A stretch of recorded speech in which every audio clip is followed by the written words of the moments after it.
Et pour parler de l'avenir de la clinique, on est avec le docteur Marie-Paul Meyer. Vous êtes pédiatre, bonjour. Oui, bonjour. oui, tout à fait, bonjour. À vos côtés, il y a Jean-Alain Bournezeau, gynécologue. Bonjour. Bonjour. Et puis le directeur de l'établissement, M. Fabrice Derbias, de retour. Rebonjour. Rebonjour.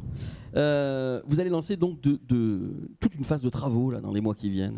Oui, absolument. L'avenir de la maternité, en effet, va passer dorénavant par la mise en œuvre d'une autorisation récemment obtenue, une autorisation de néonatologie.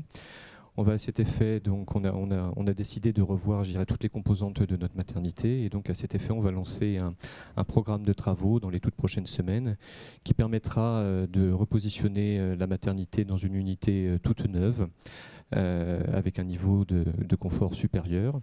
La néonatologie, donc la création de cette unité adossée à la maternité avec un concept de chambre mère-enfant dont on va parler juste après. Et puis, via une extension du bloc obstétrical, celui-ci va en fait doubler de capacité pour passer actuellement de 3 salles de naissance à 6 salles de naissance, plus la césarienne. Alors, on va s'intéresser aux nouveautés tout de suite. En obstétrique, pour commencer, l'avenir passe par l'innovation chez vous, hein. C'est un petit peu ça en ce moment. Effectivement, c'est un projet quand même excessivement dynamique et excessivement motivant. Ça fait quand même plusieurs années qu'on y travaille, il a été espéré et maintenant on le voit arriver. Donc c'est franchement très très agréable pour nous et pour toute l'équipe médicale. Vous allez du coup pouvoir proposer une large gamme de prise en charge. C'est un petit peu ça, on va essayer un petit peu maintenant de proposer, comme on le faisait jusqu'à présent, mais maintenant avec davantage de facilité, proposer un panel de prise en charge pour les futures mamans, en salle de naissance principalement, qui va aller de la grossesse physiologique, où on va pouvoir leur proposer des accouchements les plus naturels s'ils le désirent, tout en restant dans le médical quand même, et en restant très attentif à la surveillance de la maman et de son enfant. Et puis vous allez, je regardais un peu les plans hier, vous allez pouvoir faire des échographies, vous allez avoir une salle. Oui. Alors ça, c'est un petit peu nouveau, effectivement, puisque les échographies, pour l'instant, tous les obstétriciens de la clinique ne faisaient pas des échographies. Je faisais partie de ceux qui en faisaient, et on collaborait avec les radiologues qui, historiquement, faisaient, eux, les échographies. Et comme une bonne surprise n'arrivait jamais seule, effectivement, nous avons 2 jeunes obstétriciennes qui viennent nous rejoindre très, très prochainement. Et donc, maintenant, les jeunes obstétriciens font de l'échographie. Ils sont obstétriciens et échographistes obstétricaux. Et donc, effectivement, maintenant, nous allons nous équiper d'un échographe où on va pratiquer les échographies. Au niveau des salles, une salle de césarienne. Est-ce qu'il n'y a pas de salle de césarienne spécialement dédiée à ça? Si, il y avait une salle qui était réservée spécifiquement à l'obstétrique et aux césariennes, bien évidemment, mais qui n'était pas sur le plateau lui-même, qui était juste en dessous, qui était accessible par un ascenseur qui était dévoué à ça, mais qui n'était pas sur le plateau lui-même. Là, maintenant, nous allons avoir une salle sur le bloc obstétrical, avec à côté juste une salle d'accueil pour les bébés, avec la réanimation néonatale. Donc, vraiment, nous allons avoir un superbe plateau technique très modernisé. Avec peut-être les papas un peu plus proches. Oui, les papas plus proches, pas pour la césarienne, vous voulez dire? Ah oui, oui, tout à fait. Alors effectivement, jusqu'à présent, les papas restaient auprès des pédiatres et attendaient leur enfant auprès des pédiatres. C'est vrai que maintenant, nous allons essayer de leur proposer, en accord avec les anesthésistes bien évidemment, si certains pères le désirent ou certaines mères même désirent que leur mari soit à côté d'elle, leur proposer d'être auprès de la maman pendant la césarienne. Mais ne rien voir quand même, il faut le préciser. Il reste tout le temps derrière les champs, effectivement, nous faisons attention à ce qu'ils ne voient rien. Je pense qu'effectivement, ce n'est pas une très très bonne chose qu'ils mettent la tête derrière le champ. Ça, c'est sûr. Puisqu'on en est à la prise en charge, il y aura aussi bientôt une salle physio avec sous surveillance médicale. Attention. Alors, salle physio, je resterai quand même dans le médical, puisqu'effectivement, quand même, notre but, c'est que tout se passe bien, et donc sous contrôle médical, à la fois sur le plan de la mère et de l'enfant. Mais effectivement, on va proposer aux futures mamans, si la grossesse le permet, s'il n'y a pas de contre-indication, et pour celles qui le désirent, de mener leur accouchement comme elles le désirent. Si elles ne veulent pas de péridurale, par exemple, on pourra leur proposer de rester dans la salle, prendre des bains, avoir des postures, se reposer davantage. Et donc, effectivement, on va leur proposer... Alors, ce n'est pas une salle physiologique, c'est un projet d'équipe, c'est un projet futur, et on va proposer un panel de prise en charge un petit peu plus large, mais tout en restant quand même très médicalement attentif. On parle beaucoup de salle nature avec les lianes, etc. On en sera peut-être là bientôt. Je ne connais pas exactement tout ce que vous allez pouvoir proposer dans cette salle, mais en tous les cas, sous surveillance médicale. Tout le temps sous surveillance médicale, Ok. où effectivement, et on va leur proposer effectivement un panel peut-être d'instruments ou de façons de se posturer pour que le travail ou démarre ou se prolonge même de manière naturelle. On va s'intéresser maintenant à la néonatologie. Pour ceux qui nous regardent et qui ne sauraient pas, c'est quoi, en quelques mots? La néonatologie, Oui, ben, en fait, c'est un service de soins qui s'occupe des bébés nés prématurément et des bébés qui présentent des pathologies à la naissance. d'accord. Ici, vous aurez donc un service de type 2A, ce qui veut dire?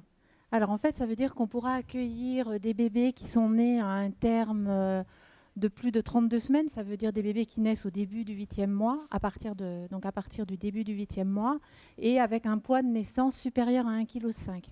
D'accord. On fera des soins néonatologiques. 2A, ça veut dire qu'on fait des soins néonatologie standards, donc des perfusions, des nutritions entérales. Par contre, bon, c'est des oxygénothérapies de courte durée, mais par contre, ce n'est pas des soins intensifs. Alors, côté aménagement, j'ai relevé un service de chambre mère-enfant. Vous le faisiez déjà? Non, c'est un concept vraiment D'accord. novateur en néonatologie. Ça commence à se faire un peu partout, mais c'est quand même relativement récent qu'on utilise des chambres mère-enfant. Alors c'est très très intéressant parce que ça permet d'éviter la séparation entre la maman et son bébé, ce qui est quand même source de difficultés ultérieures. Et donc on a prévu d'avoir une chambre avec la possibilité que la maman ait son bébé à côté d'elle 24 heures sur 24 si elle le souhaite. Mmh. À côté de cette chambre, il y a une chambre pour le bébé qui communique avec la chambre de la maman et qui communique avec l'extérieur, D'accord. qui permettra que quand la maman est fatiguée et a besoin de repos, ou si la maman a beaucoup de visites et que le bébé lui-même est en sommeil Ouais. calme, on puisse l'isoler et on puisse le laisser au repos. Et il y aura une petite place pour le papa aussi. Et il y aura une place puisqu'il y aura Tiens. un lit prévu pour le papa. Ok. Ces aménagements vont vous permettre aussi de pouvoir accueillir des grossesses gémellaires. Voilà, on a prévu une chambre qui va être spécialement aménagée pour recevoir des jumeaux. Donc la maman pourra avoir ses 2 bébés à côté d'elle. Donc on a prévu un truc qui est très très sympa. C'est une table avec 2 matelas spéciales jumeaux avec 2 matelas chauffants. Ce qui fait que les bébés sont l'un à côté de l'autre à côté de leur maman. Et puis pareil, il y aura une chambre suffisamment grande pour accueillir les 2 bébés si la maman a besoin de repos. D'accord. Et puis on terminera par un autre aménagement. Et là, vous y teniez. C'est la chambre aménagée pour maman à mobilité réduite. Les mamans qui seraient malentendantes, sourdes ou mal ou non-voyantes. Voilà, tout à fait. On a profité des modifications architecturales qu'imposait l'ouverture de ce service de néonatologie pour prévoir une chambre dans laquelle la circulation d'un fauteuil roulant sera tout à fait possible. Le mobilier sera adapté pour qu'une maman handicapée puisse s'occuper de façon tout à fait facile de son bébé. On a prévu pour les mamans malvoyantes un aménagement avec des marqueurs podotactiles, ainsi que pour les mamans malentendantes des systèmes de lumière en fait, qui s'allument quand le bébé pleure. Voilà, on tenait vraiment à mettre ça en place, d'autant plus qu'on a pris des contacts avec des associations pour former le personnel à cette prise en charge. Et il y a aussi quelque chose qui vous tenait à cœur, c'est que tout ça, on va pouvoir, grâce à tout ça, on va pouvoir proposer maintenant des soins doux. Voilà, alors les soins Encore plus doux. en fait, ça s'appelle des soins de développement. Ouais. Alors, ce sont des soins qui ont pour but... Alors, c'est des méthodes non médicamenteuses. Et D'accord. ça a pour but d'améliorer le confort du bébé, de diminuer le stress lié à l'hospitalisation. Et ce qu'on a pu montrer ces dernières années, ce qui est quand même très intéressant, c'est que ça améliore le devenir neurologique de ces enfants. Donc, c'est vraiment très, très intéressant.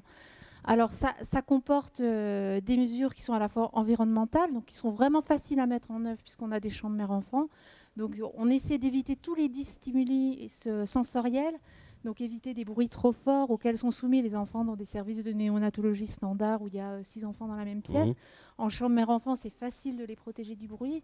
On essaie d'éviter des stimuli lumineux trop importants aussi, et ça, c'est pareil, c'est facile quand on est dans une chambre mère-enfant, on peut réguler la lumière facilement.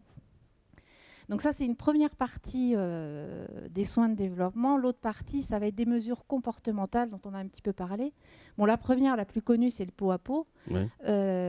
Alors, autant on fait du pot à pot au bloc, mais dans les services de néonatologie, on fait énormément de pot à pot. Alors ça, c'est pas nous qui l'avons inventé, c'est les Colombiens. Vous parliez de voyage tout à l'heure. C'est en Colombie qu'on a mis les pédiatres ayant très peu de matériel se trouvaient confrontés à une forte mortalité et morbidité néonatale. Et ils ont eu l'idée de laisser le bébé contre sa mère 24 heures sur 24 en proposant un allaitement exclusif. Et puis ils ont vu qu'ils avaient vraiment des très très bons résultats. Donc en Europe, on a commencé à les regarder un peu et on commence à mettre ça en œuvre dans les services de néonatologie. Donc ça peut être le père, ça peut être la mère, mais c'est important que l'enfant passe de nombreuses heures contre ses parents. Et on sait qu'on améliore la thermorégulation, qu'on améliore leur croissance, leur devenir et puis surtout l'attachement. Et vous le disiez, l'attachement, ça me permet de rappeler que tout ça, c'est fait en fait pour mettre encore plus les parents au centre de tout. Hein. Voilà, et le deuxième concept qui est actuellement recommandé en néonatologie, c'est les soins centrés sur la famille. Voilà, alors on sait que de faire des soins centrés sur la famille, ça améliore le pronostic médical de ces bébés prématurés. Alors bon, alors pourquoi ? Déjà, le fait qu'un bébé passe 24 heures sur 24 avec sa mère et des échanges sensoriels répétés avec sa maman, ça va favoriser un attachement qui est dit sécure, qui est un attachement de bonne qualité. Ça fait que la maman va mieux décrypter les besoins de son bébé, ça va mieux se passer au retour à la maison. Par contre, quand il y a des séparations, c'est plus compliqué. Après, on risque d'avoir un attachement insécure qui peut perturber un peu le développement psychique ultérieur du bébé. Ensuite, pour les parents, M. Medj l'a dit, mais c'est encore plus vrai pour un accouchement prématuré. C'est un véritable traumatisme de mettre au monde un enfant prématurément. Et le fait que les parents puissent être acteurs des soins de leur bébé, ça leur permet de retrouver une place et ça leur permet de guérir, entre guillemets, de ce traumatisme. Beaucoup de changements, hein. Il va falloir qu'on s'organise ici. Oui, on va s'organiser. D'ailleurs, ces travaux dont on parlait vont débuter dans les prochaines semaines. Oui. Alors, on a la chance d'avoir un assez grand établissement, donc on va pouvoir temporairement se repositionner dans une autre unité afin de libérer les espaces et organiser les travaux. Et concernant le bloc obstétrical, comme il y a une phase d'extension, on fera ces travaux par phase, ce qui fait que ces travaux seront quasiment invisibles, je dirais, pour les patientes qui viendront pendant cette période-là. Merci beaucoup de nous avoir accueillis. Avant qu'on se sépare, avant de vous dire au revoir, Monsieur Bournazo, il y a quand même un petit rappel que je dois faire, c'est qu'ici, tous les 2 mois, il y a une réunion à la maternité. Tout à fait. Avec les parents. C'est ça. Depuis un certain temps déjà, on organise tous les 2 mois une réunion qui avait pour but initialement, c'était un échange avec les parents. À cette réunion participent une pédiatre, un obstétricien, un anesthésiste, une kinésithérapeute et les sages-femmes. Et donc c'est un moment privilégié où les patients, enfin les parents, pères, mères sont présents et peuvent nous poser des questions en ce qui concerne le suivi de la grossesse, l'accouchement, la prise en charge.